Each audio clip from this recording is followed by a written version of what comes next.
Quelle place pour l'industrie dans le monde de demain? C'est la question qui nous réunit pour cette 3e battle de l'industrie. Je vous rappelle que nous sommes au cœur du salon Business Industrie Dijon, au parc des expositions, jusqu'à demain soir. Et au cours de ces battles, 2 étudiants de l'UIMM Côte d'Or-Saône-et-Loire face à 2 chefs d'entreprise d'aujourd'hui et 2 chefs d'entreprise de demain, qui échangent, qui discutent autour de ce sujet. Je vais vous présenter les étudiants qui sont avec nous pour cette séquence. Matteo da Silva et Sullivan Bontemps, tous 2 étudiants en 2e année de BTS, conception de process de réalisation de produits à Dijon. Face à vous, Laurent Chevalier, président de Suntech Industries. Vous êtes à la tête de ce fabricant de pompes à engrenages internes qui est basé à Longwy. 30 millions d'euros de chiffre d'affaires. Une écrasante majorité de ce chiffre d'affaires est réalisée à l'international. 140 salariés ici à Longwy, plus une vingtaine aux États-Unis. Philippe Guérit, vous êtes aujourd'hui le président de Robotics Valley. Vous avez été le directeur général de Proteor. Vous êtes également vice-président de BF Care, donc l'association, la fédération des industriels de santé de la région, et vous avez été également jusqu'à l'an dernier le président de l'UIMM 21. Vous connaissez bien le pôle formation où sont ces 2 jeunes. Quelle place pour l'industrie dans le monde de demain? Élément de réponse peut-être pour commencer, en 2 minutes chacun. Laurent Chevalier, puisque vous avez le micro. Comment répondriez-vous à cette question? Alors c'est une question très, très ouverte, très large. Comme ça, vous la prenez par le bout que vous voulez. Je la prends. Alors, moi, j'aime bien l'histoire. Je vais essayer de rattacher ça à la mythologie grecque. L'Odyssée, c'était le voyage d'Ulysse, et Ulysse, c'est l'homme rusé. L'homme rusé qui utilisait son intelligence pour déjouer les plans des dieux qui l'empêchaient de rentrer chez lui. Et je pense que l'industrie, c'est un peu l'Ulysse moderne qui ruse avec la nature pour permettre à l'homme de mieux vivre et de mieux se développer. Donc à partir de là, je pense que la place de l'industrie dans le monde de demain, elle est forcément essentielle. Voilà. Et ben voilà, premier élément de réponse, très bien. Philippe Guérit. Alors, moi je ne vais pas faire de l'histoire, je vais faire plutôt loin devant. Déjà, pour rassurer tout le monde, l'industrie existera toujours. Il y aura toujours des produits industriels. D'ailleurs, on baigne dedans. Mon micro, c'est un produit industriel. Ma veste aussi. Votre brosse à dents ce soir. Tout ça, c'est des produits industriels. Par contre, quand on entend parler des sujets aujourd'hui d'aller sur Mars, de vaincre le cancer et toutes les maladies possibles, de se déplacer dans des avions électriques, on voit que le saut que l'industrie doit faire pour l'avenir est énorme. Donc voilà, l'industrie, on en aura toujours besoin. Il y a un boulot terrible à faire. La seule question, mais peut-être qu'on y reviendra, c'est de savoir si cette industrie elle sera chez nous ou elle sera loin de chez nous. Ça, c'est un autre débat. Eh bien, parfait. Qu'en pensent nos jeunes? Quelle est votre vision à vous de l'industrie de demain et qu'est-ce que vous inspire comme question, comme réaction, ce thème? On commence par qui vous voulez. Matteo. Alors, bonjour à tous. Pour moi, l'industrie dans un monde futur, ça va être super important pour les personnes en cas d'handicap, d'avoir des postes aménagés dans leur entreprise. Et justement, j'avais une question par rapport à ça. Pour vous, dans votre entreprise, est-ce qu'il y a des postes adaptés pour ces personnes-là, justement? Est-ce qu'on peut considérer que l'industrie de demain est nécessairement une industrie plus inclusive? Si je reformule la question. Philippe Guérit. Là, je vais prendre ma casquette Robotics Valley de robotique. Alors oui, effectivement, dans toutes les sociétés, maintenant, il y a des postes qui sont aménagés pour les handicapés, mais pas que pour les handicapés, aussi pour les valides. Vous avez entendu parler de TMS, de troubles musculo-squelettiques. Donc en fait, le débat, c'est d'avoir vraiment une aide au travail pour que le travail devienne de plus en plus confortable et qu'on reste sur la partie intéressante du job et pas s'embêter à forcer, à se fatiguer. Donc déjà aujourd'hui, ça existe et le développement qu'il va y avoir dans les années futures avec tout ce qui est robotique, assistance, ça va être énorme. Et de plus en plus, les gens, enfin les opérateurs dans des usines vont être des pilotes avec des manettes et des joysticks et de moins en moins à faire des efforts musculaires importants. Et ça va aussi, bien sûr, pour le handicapé. Et puis tout l'informatique, avec tout ce qui se passe pour les malvoyants ou les gens qui ont des problèmes physiques, l'informatique amène beaucoup d'aide pour qu'ils puissent s'intégrer dans les entreprises, travailler normalement. Laurent Chevalier. Oui, bien sûr. Le postulat de base, c'est que les gens viennent travailler, pas pour mettre leur santé en danger, en risque. Donc, on fait très attention à ça. On cherche aussi à être inclusif. Il y a des sentiments de solidarité qui se créent.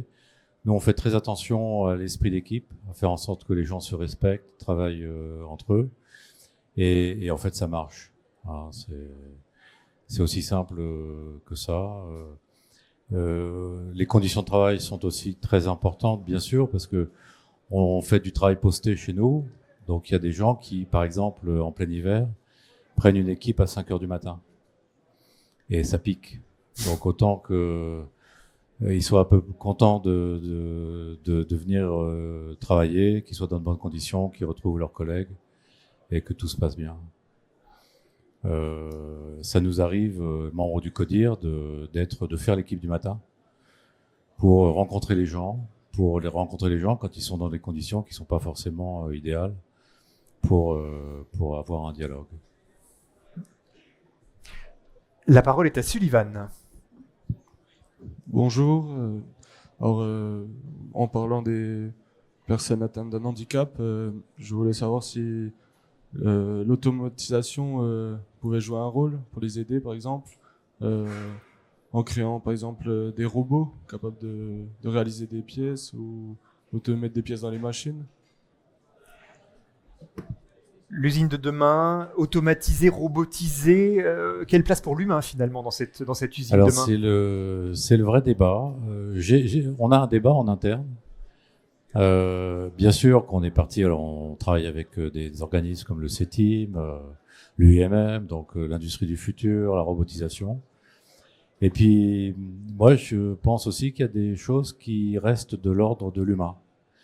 Il y a des fonctions où il y a du savoir-faire, il y a de l'habileté, il y a de la connaissance. Et donc, c'est un peu un mix des deux. Hein. Donc, on a des robots. On a prévu un plan d'investissement dans l'automatisation des procédés et la robotique. On commence à réfléchir à intégrer l'intelligence artificielle. Mais quand une pompe est grippée, le robot, il voit pas trop ce qui s'est passé. Donc, un opérateur voit et vous seriez surpris de voir comment, avec ses doigts, en faisant tourner et puis en sentant ce qui se passe, il fait le diag et puis en général, il a raison. Philippe Guérit, des robots partout, nous dit le président de Robotics Valais. Oui, alors des robots partout, peut-être pas, mais des robots dans pas mal d'endroits certainement et sous des formes très différentes. Parce que maintenant, les robots... Alors, vous voyez de temps en temps des chiens qui sont comme des robots et qui vont fureter un peu partout. Il y a des robots, il y en a dans le salon, il y en a un peu de toutes les formes. Dans la robotique, il y a toujours deux aspects. On peut le voir sous l'aspect des utilisateurs, c'est-à-dire qu'est-ce qu'on va en faire et on peut aider les gens à mettre. Et puis, il y a l'aspect des constructeurs et des programmeurs de robots. Et là, c'est aussi des sujets passionnants parce que les gens qui pensent aux robots de demain, en R&D, il y a des voies qui s'ouvrent qui sont formidables. Je ne sais pas si vous avez vu la fusée d'Elon Musk. Alors, je ne suis pas un fanat d'Elon Musk pour certains aspects, mais sa fusée qui revient sur Terre sans se détruire et qui est récupérée par une tour sans qu'elle se détruise, c'est des choses qui sont magnifiques. Bon, ça veut dire que la science est capable de faire des choses extraordinaires. Maintenant, après, il faut que ça serve à quelque chose. Donc, tout le débat est de savoir à quoi ça sert, si on peut le faire, et puis quand même que les coûts soient modérés, parce que quand on parle d'industrie de demain, on rêve tous, hein, on rêve de tas de choses qui se font, d'aller sur Mars, de soigner toutes les maladies et tout. Oui, mais vous entendez peut-être parler aussi en ce moment qu'on a quelques problèmes de gestion de nos budgets. Donc, il faut arriver toujours à faire une balance entre ce qu'on pourra faire et ce qu'on pourra se payer. Et puis, il faut aussi que l'homme il reste au milieu de tout ça. C'est-à-dire que si on avait qu'une usine de robots, ça serait un peu tristouné. Donc, il y aura sûrement encore des hommes pour aller faire la maintenance, pour aller les programmer, pour aller récupérer les pièces, contrôler et autres.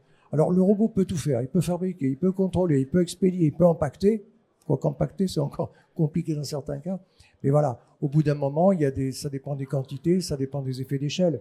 Et puis, si vous parlez de l'artisanat, il y aura encore de l'artisanat, il y aura encore des choses qui seront faites sur demande, peut-être sur mesure, parce qu'il y a des choses qui se font sur mesure. Donc voilà, le robot pourra pas tout faire et il faudra qu'on s'adapte et qu'il y ait l'homme.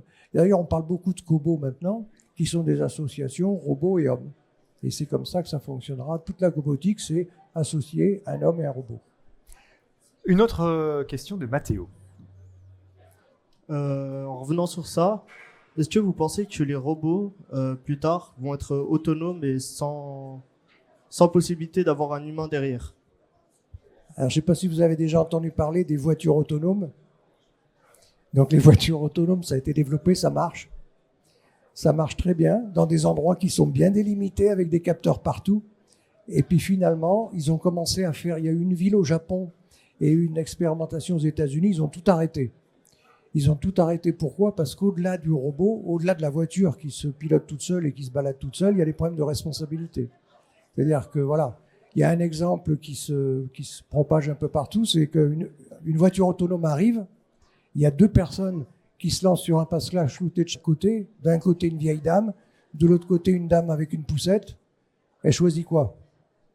Donc la voiture automatique, il faut qu'elle ait un logiciel pour dire je tourne à gauche, je tourne à droite, si j'ai pas le temps de m'arrêter, qu'est-ce que je fais? Vous voyez, tous les problèmes d'éthique, on parlait d'éthique tout à l'heure, d'éthique que ça peut poser, d'assurance, de responsabilité.